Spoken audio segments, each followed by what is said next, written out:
Nell'anno del Signore 2013 un gruppo è partito da Los Angeles. Tutto era stato da Paolo e Lorenzo organizzato. Cappellini, budget, cinture, a tutto hanno pensato e perfino di una guida ci hanno affidato.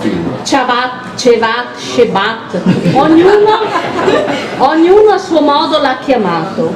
Shevat, conoscenza grandiosa, memoria di ferro e cervello fino, ci ha spiegato degli Ittiti, dei Frigi e dei Selgiukidi, perfino, e sempre a dire, attenti, ci sarà l'esame e non potrete fuggire. Così, tra camminate ed escursioni, perfino sul trattore, ci sono state le sue spiegazioni. Quante date, quanti popoli, perfino i mongoli. Concludiamo come il nostro amato Shevat ci ha insegnato. Non so se mi ho spiegato.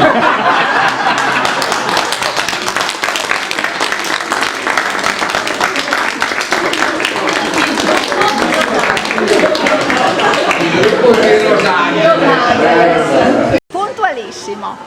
Un fiume in piena. Grandioso. Costoso.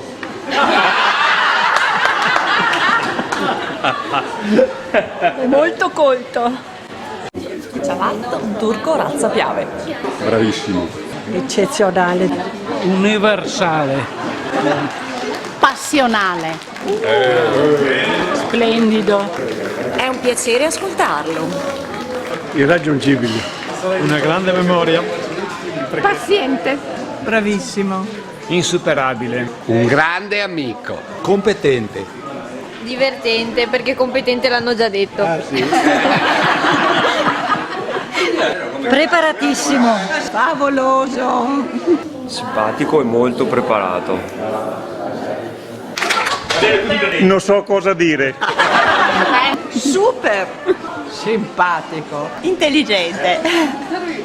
Beo e beo.